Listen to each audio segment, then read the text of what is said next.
ભરૂચમાં back to school અભિયાન હેઠળ શિક્ષણથી દૂર થયેલા 4000થી વધુ દીકરા દીકરીઓને ફરી શાળાના દ્વારે લાવવામાં આવ્યા છે. સમરસ સેતુ વિદ્યા અભિયાન અંતર્ગત યોજાયેલા કાર્યક્રમમાં પ્રભારી મંત્રી પ્રફુલ પાનસેરિયાએ શિક્ષણનું મહત્વ સમજાવ્યું હતું. બાદમાં મંત્રીશ્રીએ ધોરણ 8 પછી અભ્યાસ છોડી દેનાર દીકરી હિરલ મીરના ઘરે પહોંચી માતા સાથે વાતચીત કરી હતી. મંત્રીશ્રીએ દીકરીના ભવિષ્ય માટે શિક્ષણ કેમ જરૂરી છે તે સમજાવતા હિરલ અને તેની માતાએ ફરી અભ્યાસ શરૂ કરવાની સંમતિ આપી હતી. ત્યારબાદ અધિકારીઓ અને શાળાના આચાર્યોની હાજરીમાં હિરલને પુનઃ શાળામાં પ્રવેશ અપાવી શિક્ષણના મુખ્ય પ્રવાહ સાથે જોડવામાં આવી હતી. મંત્રી શ્રી પ્રફુલ પાનસેરિયાએ સ્પષ્ટ કર્યું કે એક પણ બાળક શિક્ષણથી વંચિત ન રહે તે રાજ્ય સરકારની પ્રાથમિકતા છે.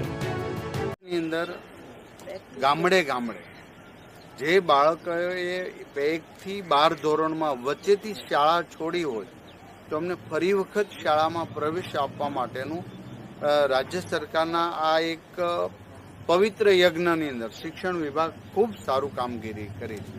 મારા પ્રભારી જિલ્લાની અંદર આજે હું ભરૂચમાં આવા 4000 દીકરા દીકરીઓને જેમણે 1 થી 12 ધોરણમાં શાળા છોડી હતી અને ફરી વખત શાળાએ પ્રવેશ કરવામાં શિક્ષણ વિભાગે ખૂબ જહેમત ઉઠાવી છે. ત્યારે આ કેટલું મોટું કામ છે. 4000 દીકરા દીકરીનું ભવિષ્ય અંધારામય થવાનું હતું, જેને ઉજાસ પાથર્યો છે. જેમના મસ્તિષ્કમાં પ્રજ્વલિત યજ્ઞ જ્ઞાન યજ્ઞ શરૂ કરવા માટે શિક્ષણ વિભાગ અને અમારી ટીમને હું હૃદયપૂર્વક અભિનંદન પાઠવું છું અને વંદન કરું છું.